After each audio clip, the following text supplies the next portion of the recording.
can you talk us through, when you look back on that now, why do you feel that it all went so wrong so quickly?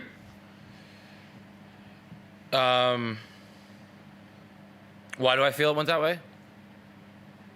Yes. Well, in any shoving match, one person's doing the shoving and one person's getting shoved, and you can guess which one of those we were tonight. And I don't mean, sorry, let me clarify. I don't mean that there was anything dirty. I mean, one team came out tough to play hard, to play to win, and one team came out soft. Yeah, I understood where you're going with that.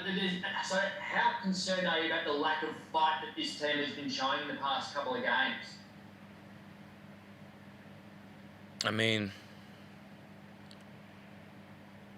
yeah, I mean, if you're seeing it, I think it's pretty obvious what's going on. And whatever many losses we have this year, 9, 10, I've tried to come in here and take the blame for it, or at least say, hey, I can do better myself first. And that's still the case, whether we win or lose. But no,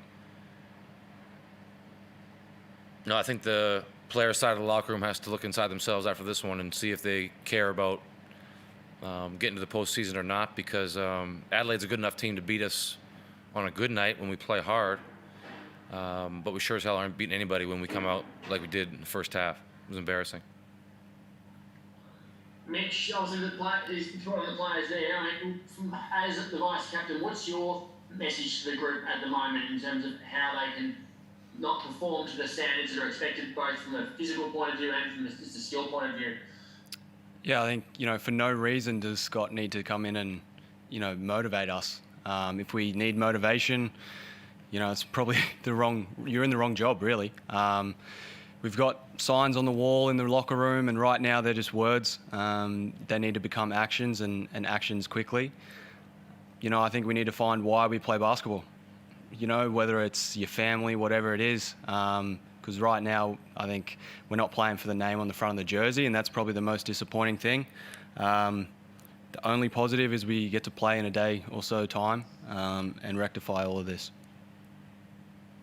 It feels like this has sort of been brewing for a little while now. Scott spoke about it the other day when he said he'd spoken to you guys about living up to the culture, and it still isn't the case. Why aren't people able to instill what's being spoken about on the court, do you think? To be honest, I don't really know. We've got a coach that puts together a game plan, and, when we're not executing that, it falls in a bit of a hole. And, offensively has never been the issue. Talent can get you by for some games, and we've seen that.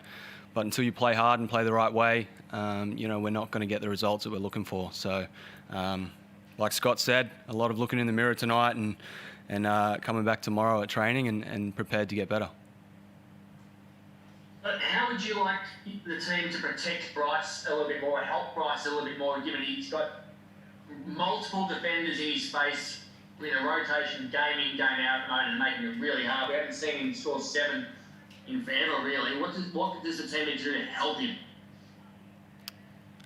I think we're all basketball players. We've played the game for a long period of time, and we've gotten to this level because of a skill set. So we need to use that. He draws a lot of attention, and sometimes that's good enough for us to get open shots, get downhill, attack the paint. But right now, I think we're probably a little focused on Bryce, which we have been in the past. But everyone's a basketball player, and we just got to play ball. Can you comment on that too, please, Scott? What do you think needs to be changed to help Bryce more at the moment, given the way that teams are honing him even harder than what they have in the past?